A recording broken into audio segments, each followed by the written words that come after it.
Je fais une intro rapide à ce texte pour m'adresser à toi. Oui, toi, abonné de ma chaîne qui a cliqué sur cette vidéo à toute vitesse parce que t'as vu Bukowski dans le titre.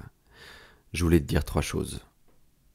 La première, c'est répondre aux gens qui m'envoient des messages pour me dire « Georges, tu relis quand Bukowski ?» Alors, je l'ai déjà énormément lu sur cette chaîne. Si tu vas voir la playlist Bukowski, c'est de très loin, je pense, la plus fournie. Donc j'ai parfois du mal à trouver du nouveau matériau pour le lire, sachant que je lis évidemment ce qui me plaît chez lui, ce qui me parle. Hein. Comme n'importe quel auteur, j'aime pas tout, je sélectionne. Donc c'est un premier élément de réponse. Il doit me rester Factotum, je crois, à acheter.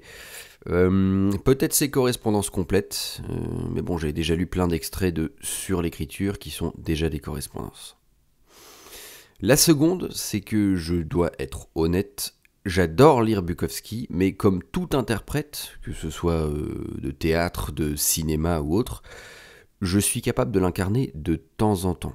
Ce matin, par exemple, j'ai eu une grosse gueule de bois, je me suis réveillé tard comme un ours en grognant, et je me suis dit, la voix est parfaite pour Bukowski. J'ai empoigné le postier, et on y va au saut du lit.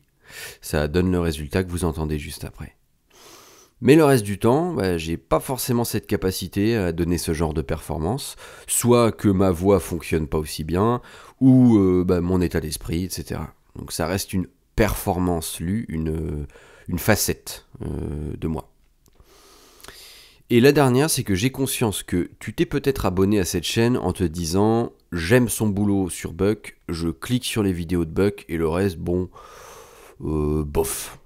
Alors oui, tu trouveras pas exactement ma voix d'ours en gueule de bois sur le reste de mon travail, parce que je suis pas Bukowski et que je prends pas des caisses tous les matins, mais tu auras mon timbre, donc assez grave, ma diction, et puis surtout, mon envie de lire des textes avec sincérité, avec mes tripes, avec mon respect de l'auteur, des personnages, des situations, etc.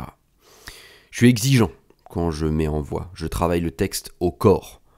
Alors va voir, clique ailleurs aussi, clique sur mon livre audio du sang noir par exemple.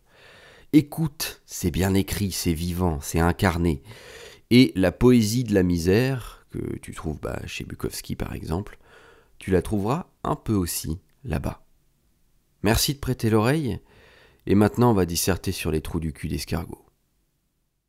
Quand Joyce est rentrée à la maison ce soir-là, j'avais ça tout près sur la table. Algues cuites avec une pincée d'araignée d'eau et des piles de petits escargots dorés au beurre. Je l'ai emmené dans la cuisine et lui ai montré les trucs sur la table. « J'ai cuisiné ça en ton honneur, » j'ai dit, « au nom de notre amour. »« Qu'est-ce que c'est que cette merde ?» elle a demandé. « Des escargots. »« Des escargots ?»« Bah oui, tu te rends compte que pendant des siècles les orientaux ont subsisté sur ce genre de trucs. Honorons-les et faisons-nous honneur aussi.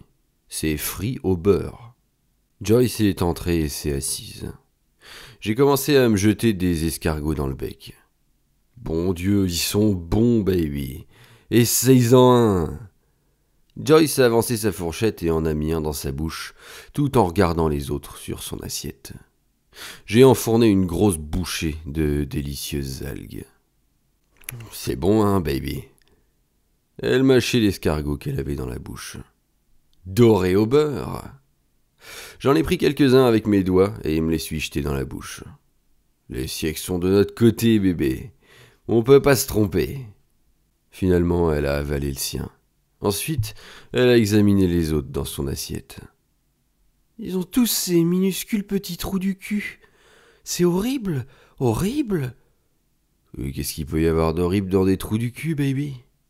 Elle a mis une serviette devant sa bouche, s'est levée et s'est précipitée dans la salle de bain. Elle s'est mise à vomir. De la cuisine, je lui criais « Qu'est-ce qu'il y a de mal dans des trous du cul, baby? T'as un trou du cul, j'ai un trou du cul. Tu vas au marché, t'achètes un filet de bœuf, lui aussi, il a un trou du cul.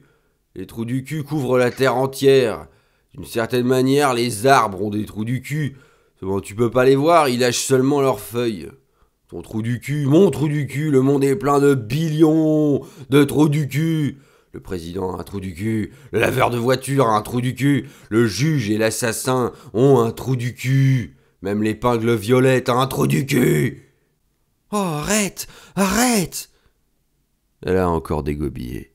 J'ai ouvert la bouteille de saké et j'ai bu un coup. C'était environ une semaine plus tard, vers 7 heures du matin. J'avais eu droit à un autre jour de repos et après une double partie de jambes en l'air, j'étais tout contre le cul de Joyce, son trou du cul, et je dormais, j'en écrasais vraiment. Et puis on a sonné à la porte et je suis sorti du lit pour aller répondre.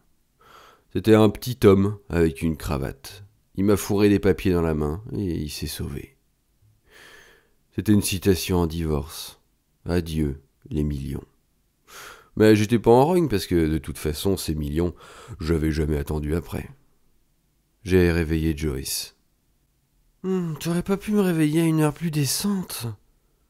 Je lui ai montré les papiers. Je suis désolé, Hank. C'est pas grave. T'avais qu'à me le dire, j'aurais été d'accord. On vient de faire 2 fois l'amour, de rire et de s'amuser, je comprends pas. Et tout ce temps-là, tu savais? Je veux bien être pendu si je comprends quelque chose aux femmes. Écoute, j'ai fait la demande quand on s'était disputé.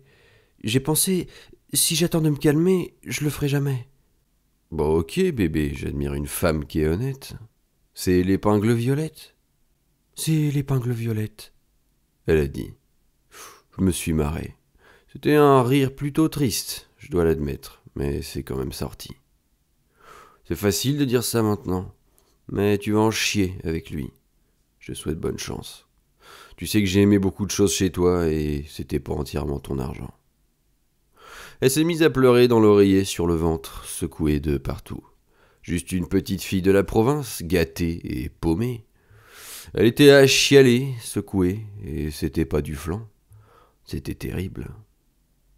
Les couvertures avaient glissé et je regardais son dos blanc, ses omoplates qui ressortaient comme si elles avaient voulu se transformer en ailes, percer cette peau. Des petites hélices. Elle était désarmée.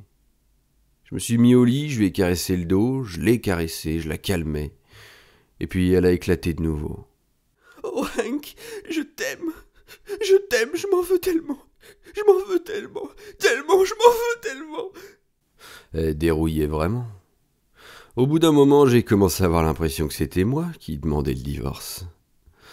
Ensuite, on a tiré un bon coup en l'honneur du bon vieux temps.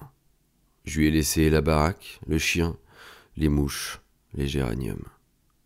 Elle m'a même aidé à faire mes valises, plier mes pantalons bien en ordre dans les valises, emballer mes slips et mon rasoir. Quand j'ai été prêt à partir, elle s'est remise à pleurer. Je lui ai mordu l'oreille, la droite, et puis j'ai descendu les escaliers avec mon bordel. Je suis monté en voiture et j'ai commencé à écumer les rues en cherchant une pancarte à louer. Ça commençait à devenir une habitude.